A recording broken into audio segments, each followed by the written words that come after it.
सोचिए जरा, अगर एक रात में किसी पॉलिटिकल पार्टी के अकाउंट में 100 करोड़ आ जाए, बिना नाम, बिना जानकारी, बिना सोर्स के, तो आप क्या कहेंगे? रिश्वत, मनी लॉन्ड्रिंग या फिर स्कैम? नहीं व्यूअर्स, इसे कहते हैं इलेक्टोरल बॉन्ड्स। ये एक ऐसा गेम था जिसे बड़े कॉर्पोरेट हाउसेस ने खेला। एक ऐसा पैसा जिसे ना सीबीआई देख सकती थी और ना ही ईडी और ना ही इनकम टैक्स। ये एक ऐसा सिस्टम था जिसमें देश की जनता अंधेरे में थी, लेकिन पॉलिटिकल पार्टीज बॉन्ड्स या डोनेशन के नाम पर अपनी आइडियोलॉजी को प्रमोट कर रहे थे। लेकिन फिर सुप्रीम कोर्ट ने एक बड़ा फैसला दिया और इस गेम को अनकॉन्स्टिट्यूशनल डिक्लेयर कर दिया। पर एक सवाल अब भी सबके मन में घूम रहा था कि जिन पार्टीज ने ₹16,518 करोड़ के इलेक्टोरल बॉन्ड से पैसे लूटे हैं, क्या वो पैसा वापस मिलेगा? आपको लगता है कि ऐसा हो पाएगा? आइए इस कहानी के अंधेरों में चलते हैं, जहां पैसा तो दिख रहा है पर सच छुपाया जा रहा है। हेलो व्यूअर्स, सुप्रीम कोर्ट में एक ऐसी हियरिंग हुई जहां सुप्रीम कोर्ट के 2024 के लैंडमार्क वर्डिक्ट को चैलेंज किया गया था। डॉक्टर खेम सिंह भट्टी ने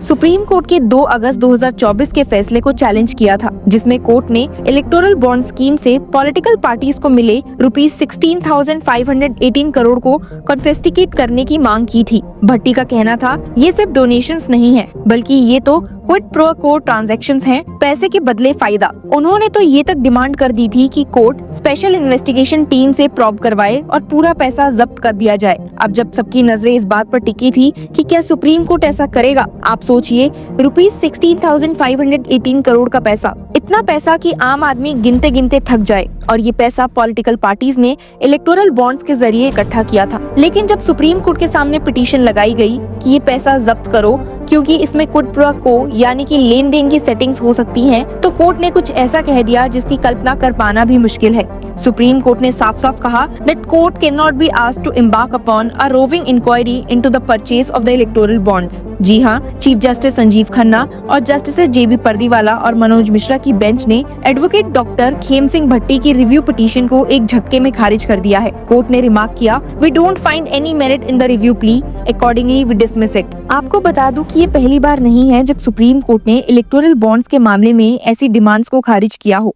15 फरवरी 2024 को कॉन्स्टिट्यूशन बेंच ने तो इलेक्टोरल बॉन्ड स्कीम को अनकॉन्स्टिट्यूशनल डिक्लेयर कर दिया था। तब chief justice of India D Y Chandrachud ने कहा था, the union has been unable to establish the measures adopted in clause 741 of the electoral scheme in the least restrictive measure. और साथ ही इनकम टैक्स एक्ट और रिप्रेजेंटेशन ऑफ पीपल एक्ट के कई provisions को भी अल्ट्रा वायरस डिक्लेयर कर दिया था। डाटा के मुताबिक 23 पॉलिटिकल पार्टीज को ₹12,516 करोड़ मिले थे 1,210 डोनर्स के जरिए। कुछ डोनर्स तो 100 करोड़ से ज्यादा भी डोनेट कर चुके थे। एसोसिएशन फॉर डेमोक्रेटिक रिफॉर्म्स ने तो पूरा डाटा पब्लिक डोमेन में ला दिया था, जिससे ये सवाल उठने लगे कि क्या पैसा देने वाले डोनर्स को इलीगल बेनिफिट्स दिए गए हैं। भट्टी ने सुप्रीम कोर्ट से 2 और डिमांड्स की थी। पहली, इलेक्शन कमीशन और सेंट्रल विजिलेंस कमीशन को डायरेक्शन दिया जाए कि पैसा कॉन्फिस्केट करे, और दूसरी कि एक रिटायर्ड सुप्रीम कोर्ट जज की कमेटी बनाई जाए जो पूरा मामला इन्वेस्टिगेट करेंगी। लेकिन कोर्ट ने बहुत क्लियर कहा है कि क्रिमिनल रॉन्ग डूइंग्स के एलिगेशंस को आर्टिकल 32 के अंडर डायरेक्टली कोर्ट में नहीं उठाया जा सकता,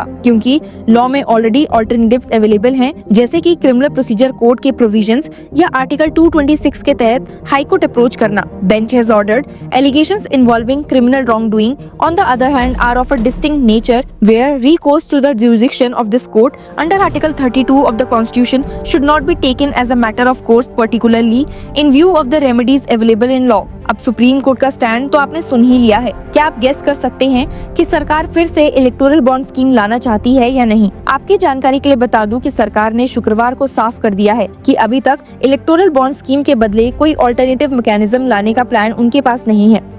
राज्यसभा में लॉ मिनिस्ट्री से सवाल पूछा गया था कि सुप्रीम कोर्ट के फैसले के बाद इलेक्टोरल बॉन्ड्स का क्या ऑल्टरनेटिव मैकेनिज्म कंसीडर किया जा रहा है। इसका जवाब देते हुए लॉ मिनिस्टर अर्जुन राम मेघवाल ने लिखित रिप्लाई में department of economic affairs finance ministry का हवाला देते हुए कहा, there is no such proposal under consideration, यानी अभी तक सरकार के पास कोई रिप्लेसमेंट प्लान नहीं है इलेक्टोरल बॉन्ड्स के लिए। सुप्रीम कोर्ट ने अपने जजमेंट में कहा था, the 2018 scheme was violative of the constitutional right to freedom of speech and expression and right to information. Supreme court के इस वर्डिक्ट ने पहले ही क्लियर कर दिया था कि एनोनिमस पॉलिटिकल फंडिंग का ये सिस्टम देश के सिटीजन्स के राइट टू नो के खिलाफ था। अब सवाल ये उठ रहा है कि जब इलेक्टोरल बॉन्ड्स को अनकॉन्स्टिट्यूशनल डिक्लेयर किया जा चुका है तो फिर इतना बड़ा पैसा वापस क्यों नहीं लिया जा रहा। लोग पूछ रहे हैं कि क्या ये पैसा भी ब्लैक मनी बन चुका है? क्या कोर्ट ने एक पॉलिटिकल कवर प्रोवाइड कर दिया है? क्या इंडिया में पॉलिटिकल फंडिंग के नाम पर करप्शन को लीगल कवर मिल गया है? सोशल मीडिया पे तो ऑलरेडी लोग गर्म हैं और कह रहे हैं कि ये तो लूट है और लूट लीगलाइज कर दी गई है कोर्ट के डिसीजन से। सिर्फ यही नहीं, ये भी सोचने वाली बात है कि जब 16,518 करोड़ एनोनिमस फंडिंग हो चुकी है, जब सुप्रीम कोर्ट ने स्कीम अनकॉन्स्टिट्यूशनल भी डिक्लेयर कर दी है और जब ट्रांसपेरेंसी की बातें हो रही हैं, तो क्या गवर्नमेंट इलेक्टोरल बॉन्ड्स को लाने का कोई नया मॉडल कंसीडर करेगी? अभी के लिए तो लॉ मिनिस्टर का जवाब बिल्कुल क्लियर है that there is no such proposal under consideration. पर राजनीति में कब क्या बदल जाए ये तो कोई नहीं कह सकता। सुप्रीम कोर्ट का कहना है कि उन्होंने इलेक्टोरल बॉन्ड स्कीम को अनकॉन्स्टिट्यूशनल तो डिक्लेयर कर दिया, लेकिन पैसा कॉन्फिस्टिकेट करने का काम उनका नहीं है, वो एजेंसीज का है जो लॉ के तहत काम करती हैं। कोर्ट ने अपनी बाउंड्री सेट कर दी है और कह दिया है the only remedy for challenging such legislative changes lies in the invocation of the power of judicial review. अब जब कोर्ट ने भी हाथ उठा लिए हैं तो सवाल है कि क्या पब्लिक ट्रस्ट बचा है? क्या पॉलिटिकल पार्टीज का पैसा कभी इन्वेस्टिगेट होगा? यह इलेक्टोरल बॉन्ड्स इंडिया की डेमोक्रेसी का सबसे बड़ा फाइनेंशियल स्कैम बनकर हिस्ट्री के पेजेस में दफन हो जाएंगे। एक चीज तो तय है, पावर का पैसा है और पैसा ही पावर है। आपका क्या कहना है? क्या ये फैसला सही है या इंडिया की डेमोक्रेसी के साथ धोखा है? Hello law lovers and justice seekers, welcome to law Chakra. हम आपके लिए लेकर आए हैं कुछ बहुत ही exclusive. Introducing law Chakra prime membership, जो आपको देगा exclusive access like never before. चाहते हो कि सबसे पहले आपको मिले latest legal updates? Law Chakra prime के साथ आपको मिलेगा early access to exclusive content, critical case analysis, courtroom battle का ब्रेकडाउन, वो भी बाकी व्यूअर्स से पहले। मोर अपडेट्स, मोर एनालिसिस, यानी कि फुल इनसाइडर एक्सेस, वो भी बस घर बैठे। यही नहीं, प्राइम मेंबर को मिलेगा access to exclusive interview session with renowned जजेस, लीगल एक्सपर्ट्स एंड लॉयर्स। ऐसे इनसाइट्स जो आपको कहीं और नहीं मिले। इसी के साथ अगर आप कभी सोचे कि हम कैसे लेकर आते हैं आपके लिए ये लीगल अपडेट्स, तो इसके लिए भी प्राइम मेंबर्स के लिए है हमारे पास एक special sneak peek behind the scenes of law chakra. Brainstorming session से लेकर ब्लूपर्स तक सब कुछ।